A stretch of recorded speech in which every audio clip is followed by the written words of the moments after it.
함께 기도하시겠습니다. 하나님 감사드립니다. 주의 종에게 말씀을 묵상하게 하시고 이를 나누게 하시니 감사드립니다. 하나님의 말씀만이 우리의 삶의 기준이 되고 목표가 되기를 원합니다. 날마다 하나님의 말씀을 따라 나의 삶 속에서 하나님과의 관계를 점검하는 자이기를 소원합니다.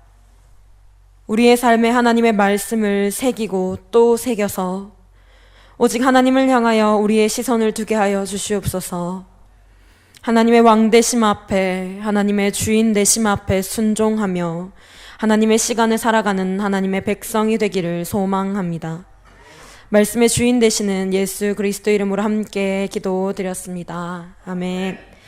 심령이 가난한 자는 이라는 제목으로 하나님께서 제게 주신 말씀, 제가 하나님 앞에 묵상한 말씀을 여러분과 나누고자 합니다. 대지를 발그레하게 물들이던 꽃잎들이 떨어진 자리에는 싱그러운 푸른 잎들이 자리하였습니다. 여러분들도 잘 아시다시피 저희 학교 경상대학교는 조경이 참으로 잘 되어 있습니다. 제가 수업을 듣는 건물에서 내려오다 보니 잎들이 너무 예뻐서 이 잎이 무슨 잎인가 하고 가까이 가서 보니 그 잎이 단풍잎이었습니다. 아직은 그저 푸른색의 옷을 입고 있지만 이 단풍잎은 아름답고 붉고 노란색을 띨 시간들을 기다리고 있을 것입니다. 이 단풍잎 앞에서 저는 온 만물을 다스리시고 자라게 하시는 하나님의 은혜를 다시금 느꼈습니다. 하나님께서는 하나님의 백성된 자들을 이러한 은혜로 인도하고 계심을 믿습니다. 하나님의 시간을 살아가는 우리의 믿음이 하나님의 은혜 앞에서 날로 더 깊고 풍성하여지기를 소원합니다. 예수 그리스도의 다시 오심을 기다리는 우리의 나날들이 기쁨으로 물들어가기를 소원합니다. 오늘 본문의 말씀은 우리가 교회를 다니면 한 번쯤은 들어본 산상설교입니다. 이 설교는 기독교 교회의 요약, 왕국의 대장전, 왕의 선언이라고 부르기도 합니다. 산상설교라는 용어는 어거스틴이라는 사람이 주후 354년에서 430년경에 마태복음에 대한 자신의 라틴어 주석에서 제일 먼저 사용하였으며, 이 제목은 주후 1535년 카버데일의 성경을 통해 영어 성경에서 사용하게 되어집니다. 산상설교, 산상수훈, 산 위에서 하신 예수님의 설교라는 뜻입니다. 그리고 오늘 본문의 말씀을 포함한 설교는 마태복음에 나오는 예수님의 5편의 설교 중 첫 번째 설교입니다.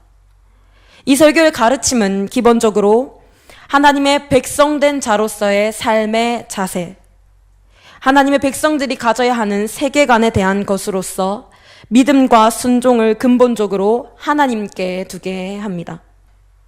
이 가르침은 하나님 나라의 궁극적인 윤리로서 죄로 인하여 하나님의 형상을 잃어버려진 자로 하여금 잘못을 자각하게 하며 하나님의 부르심을 따라 구원받은 자에게 하나님의 법을 따라 살도록 동기를 부여합니다.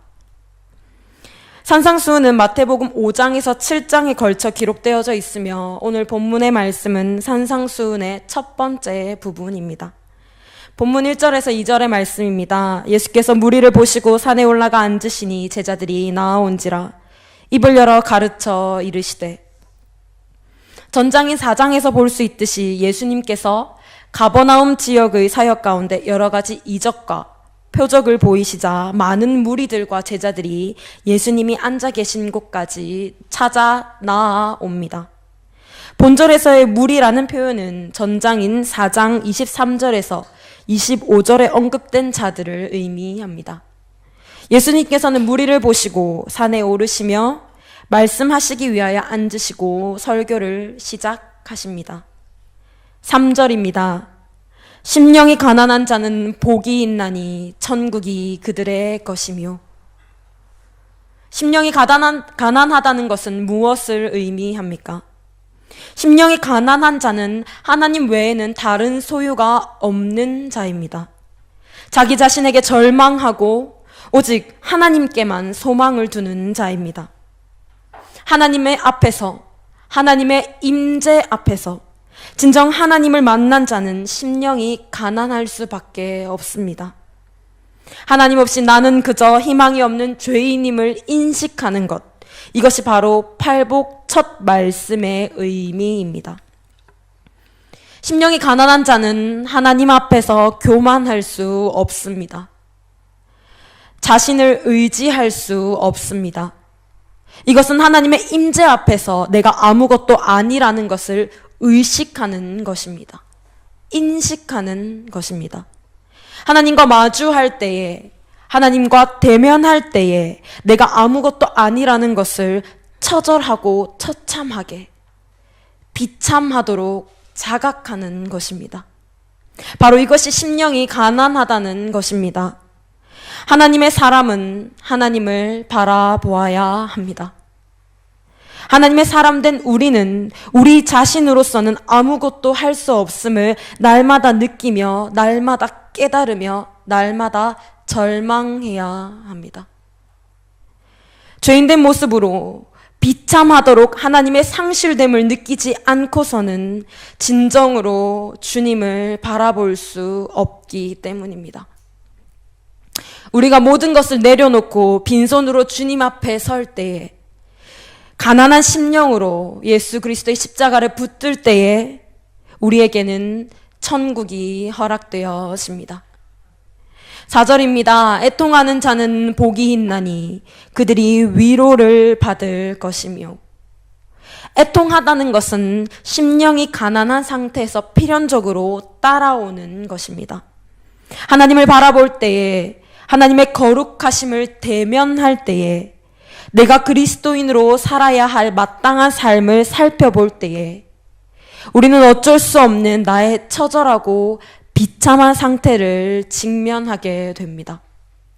나의 죄인된 모습, 나의 죄악된 모습, 죄로 인하여 더러워진 우리의 심령을 직면하게 될 때에 우리는 애통할 수밖에 없습니다. 그리스도인은 자기 자신에게는 아무런 희망이 없다는 비참함을 익히 알고 있는 사람들입니다. 자신의 죄 때문에, 내가 죄인된 모습으로 행하는 일들 때문에 하나님 앞에 울부짖으며 애통해하는 사람들입니다. 더 나아가 참된 그리스도인은 다른 이들의 죄로 인하여서도 애통해하는 자입니다. 우리는 예수 그리스도의 눈물을 기억해야 합니다. 주님은 우리의 죄 때문에, 우리의 비참함 때문에 눈물을 흘리셨습니다.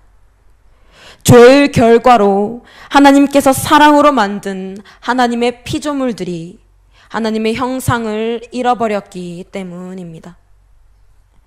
우리는 아담과 하와로부터 시작된 우리 죄의 역사를 잊어서는 안 됩니다.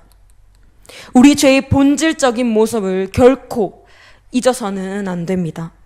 하나님과 같이 되고자 하고, 하나님의 주인 되심을 무시하고, 하나님의 다스림을 멸시하는 이 죄의 모습이 지금 이 순간에도 우리의 자아 속에 심겨져 있음을 기억해야 합니다.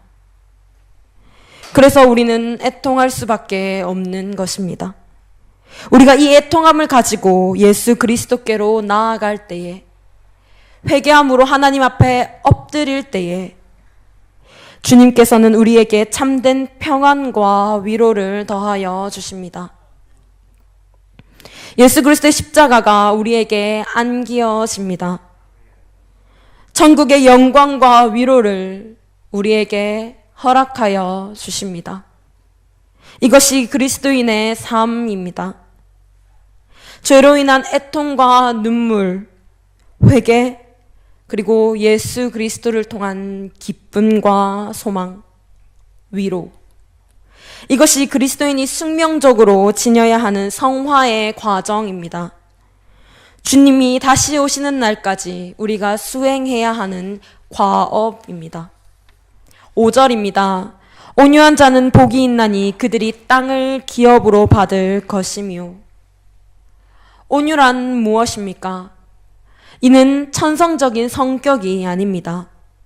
온유는 하나님의 성령께서 만들어 주시는 것입니다. 온유는 게으름이나 나태함을 뜻하는 것도 유약함이나 친절함을 의미하는 것도 아닙니다. 온유함이란 하나님 앞에서 하나님의 말씀을 따라 나를 살피는 것을 의미합니다. 이웃과의 관계에서 하나님의 말씀을 따라 하나님의 형상을 나타내는 것을 의미합니다. 진정으로 온유하다는 것은 나의 죄인된 모습을 깨닫고 나의 삶에 아무런 권리나 공적이 없다는 사실을 깨닫는 것입니다. 하나님 앞에서 나의 모습을 인식하고 하나님의 인도하심에 자신의 삶을 맡긴 자는 세상을 따라 많은 것을 염려하고 두려워하지 않습니다. 괴로워하지 않습니다. 이미 넘어져 있는 사람은 넘어질까를 두려워하지 않습니다.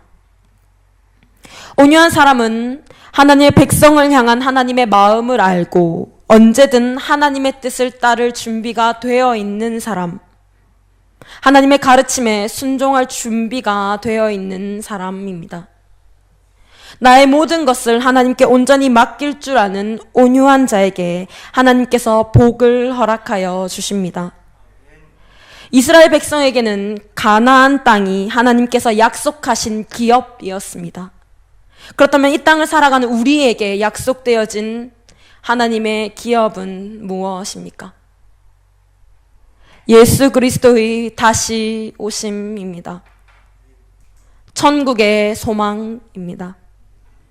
하나님 앞에서 온유한 자로 하나님께서 약속하신 복을 누리는 저와 여러분이 되기를 소원합니다. 6절입니다. 의에 줄이고 목마른 자는 복이 있나니 그들이 배부를 것이며, 의에 줄이고 목마르다는 것은 하나님과 바른 관계를 이루고자 하는 열망을 말합니다. 죄는 우리를 하나님으로부터 분리시킵니다. 죄는 우리를 하나님과 바른 관계를 맺지 못하도록 만듭니다. 의에 줄이고 목마르다는 것은 죄에서 자유하고자 하는 열망이요, 하나님과 바른 관계를 맺고자 하는 열망입니다. 의에 줄이고 목마른 자는 죄와 반역으로 인하여 자신이 하나님의 존전에서 벗어나 있다는 것을 아는 자입니다. 하나님과의 관계를 단절시키는 우리의 죄를 인식하고 이 죄에서 자유하고자 하는 자입니다. 그렇기에 하나님과의 바른 관계로 돌아가기를 간절히 바라게 됩니다. 하나님의 임재 속에 거하는 본연의 의의 관계로 돌아가기를 고대하게 됩니다. 하나님과 함께 거하고 하나님과 동행하는 삶을 갈망합니다. 의에 줄이고 목마른 사람은 예수 그리스도 안에서 이러한 삶의 회복을 염원하는 자입니다. 우리는 절대 스스로 하나님의 의를 찾을 수 없습니다. 이를 아는 자는 하나님 앞에 나아갈 수밖에 없습니다. 예수 그리스도를 찾을 수밖에 없습니다. 나에게 가장 필요한 것은 예수 그리스도라는 것을 깨달을 수밖에 없습니다. 진정 하나님 앞에서 의에 줄이고 목마른 자는 하나님의 말씀을 따라 거룩해지기를 바라게 됩니다. 하나님의 의를, 하나님의 거룩하심을 갈망하게 됩니다. 예수 그리스도의 십자가를 붙들게 됩니다. 삶 속에서 성령의 열매를 맺고자 힘쓰게 됩니다. 하나님의 알미, 가장 중요함을 깨닫고 하나님과의 사귐을 놓지 않습니다. 성부 하나님, 성자 하나님, 성령 하나님과 동행함을 사모하게 됩니다. 그리스도인은 줄이고 목마르면서도 동시에 체험을 입은 사람이라고 합니다.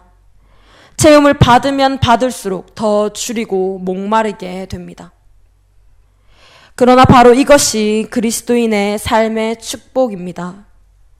성화의 단계에 어느 정도 이르렀다고 하여 거기서 평생을 쉬고 있는 것이 아닙니다.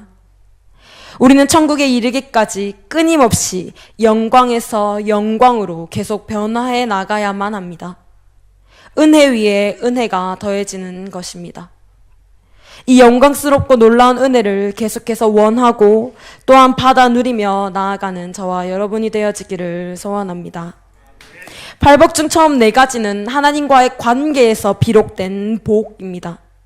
복 있는 자는 하나님을 향하여 가난한 심령으로, 애통한 자로, 온유한 자로, 의에 줄이고 목마른 자로 나타납니다. 그리고 하나님과의 바른 관계 속에 있는 복 있는 자는 사람에 대하여 하나님의 형상을 나타내게 됩니다. 우리의 삶이, 그리스도인의 삶이 진정한 어떠한 삶인지를 나타내게 됩니다. 7절입니다. 긍휼히 여기는 자는 복이 있나니 그들이 긍휼히 여김을 받을 것이며, 내가 오로지 하나님의 긍휼하심에 빚진 사람이라는 것을 아는 자라면, 내가 그리스도인이 된 것이 오로지 하나님의 값없는 은혜 때문이라는 것을 아는 자라면, 우리는 우리의 이웃을 향하여, 하나님을 알지 못하는 이들을 향하여 긍휼함을 가질 수밖에 없습니다. 우리는 하나님의 긍휼하심, 예수 그리스도의 긍휼하심을 따라 살아가고 있습니까? 8절입니다. 마음이 청결한 자는 복이 있나니 그들이 하나님을 볼 것이며. 마태복음 22장 37절에서 40절 말씀입니다.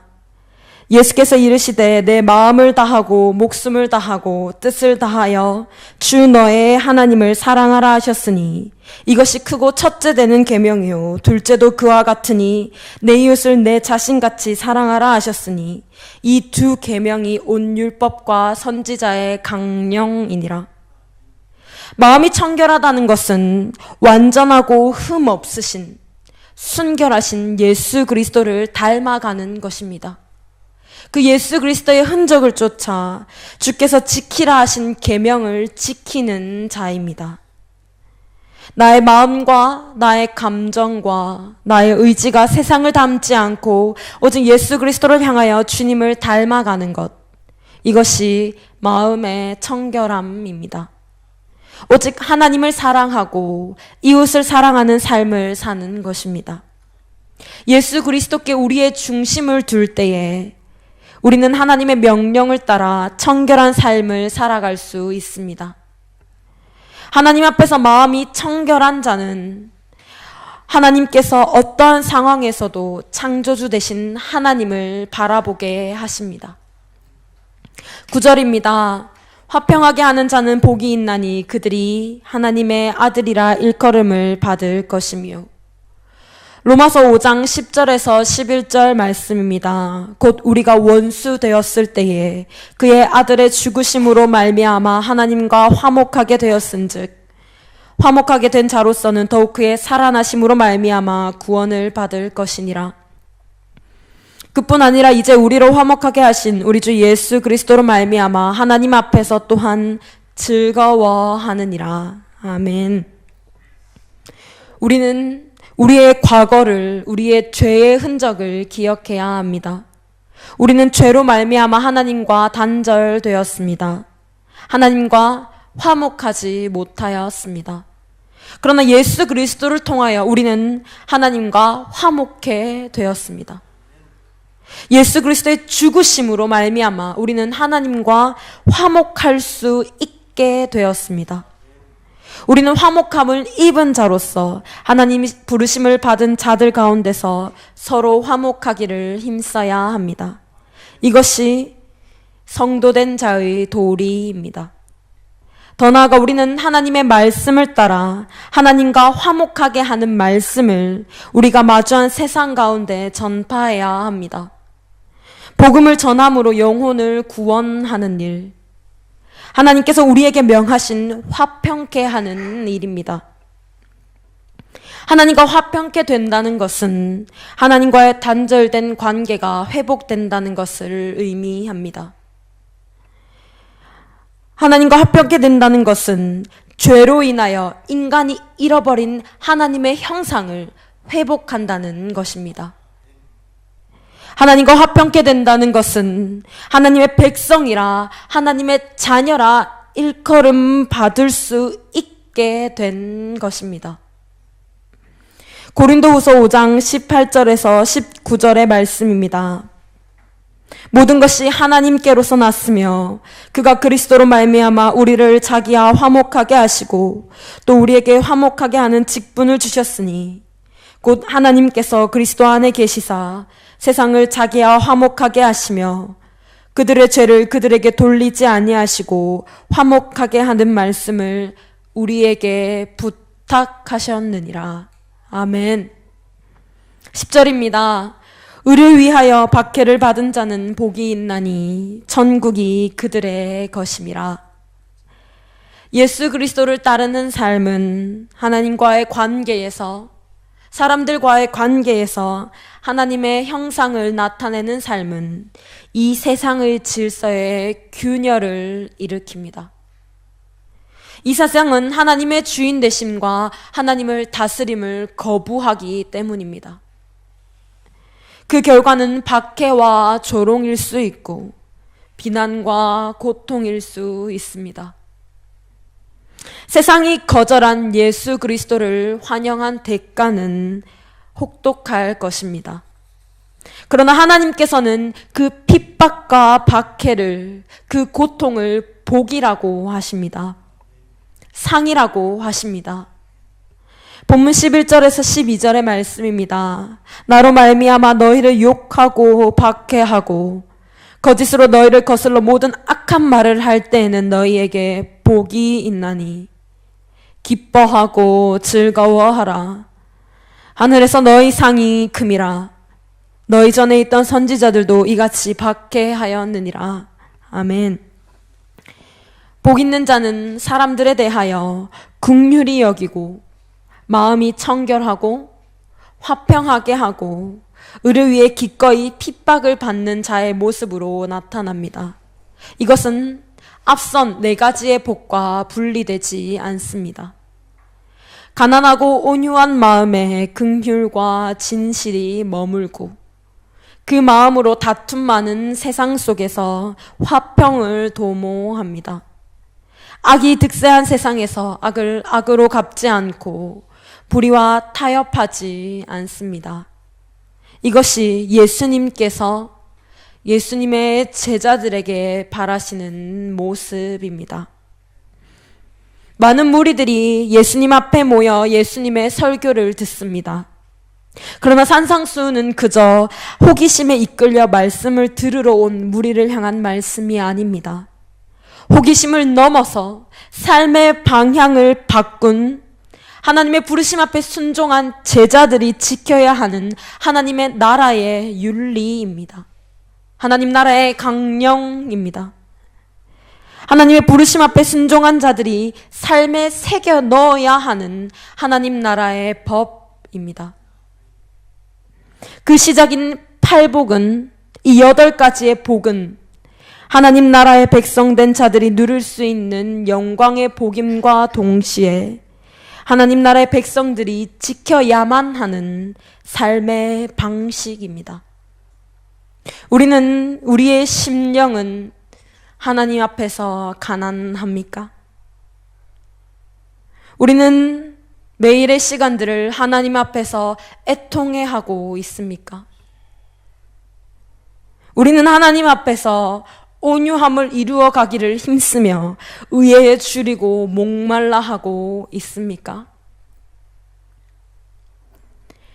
이 말씀을 묵상하면서 저는 제가 그날 그 시에 묵상했던 묵상의 시간들을 되짚어 보았습니다. 매일을 세상 속에 살아가면서 제가 처한 환경들을 헤쳐나가면서 저 스스로 연약하고 부족한 모습 때문에 절망할 때가 참으로 많습니다. 그러나 하나님께 나아가지 않고 절망으로 굳힌 순간이 참으로 많았습니다. 하나님께 나아가 하나님께로부터 소망을 찾는 것이 아니라 그저 절망의 순간에만 머물러 있는 것입니다. 하나님께로 나아가야 하는 순간임에도 절망을 놓지 못하고 있는 것입니다. 그런 하나님께로 나아가고자 하나님과 관계를 바로잡고자 한 걸음 내디딜 때에 비록 그 절망들이 사라지지는 않더라도 저는 하나님 앞에서 희망을 봅니다. 저는 하나님의 사람이고 하나님의 백성이고 하나님의 부름받은 하나님의 자녀이기 때문입니다.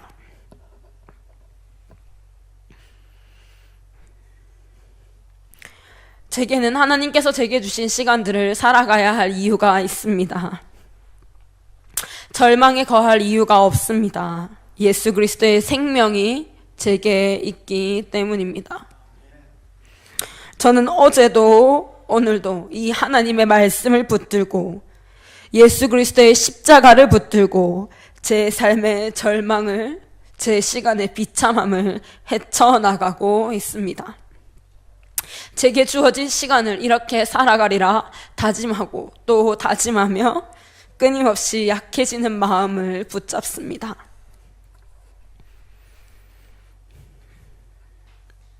우리는 하나님께로 나아가야 합니다. 하나님께서 허락하신 하나님의 복은 우리가 하나님께로 나아갈 때에, 하나님께 소망을 둘 때에만 우리에게 복으로 다가옵니다. 우리는 하나님의 역사 속에서 하나님의 사람들이 어떻게 하나님 앞에 순종하였으며 하나님께서 허락하신 복을 성취해 나갔는지를 바라봅니다. 그리고 우리는 기억해야 합니다. 잊지 말아야 합니다. 하나님과 같이 되고자 하였던, 하나님을 대적하였던 우리의 죄된 모습을 기억해야 합니다. 허나 이 또한 기억해야 합니다. 하나님께서 우리를 부르셨습니다. 하나님께서 우리를 하나님의 백성 삼아 주셨습니다. 예수 그리스도의 십자가로 구원받게 하셨습니다. 주님 다시 오심을 기다리며 하나님의 형상을 끊임없이 회복하게 하셨습니다. 하나님을 떠나서는 절대로 복을 찾을 수 없습니다.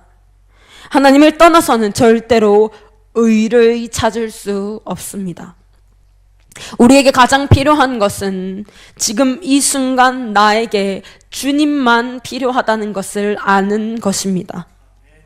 우리의 믿음과 우리의 순종을 하나님께 두는 것입니다. 이를 알고 하나님 앞에 나아갈 때 하나님께서는 복으로 우리를 채우실 줄을 믿습니다.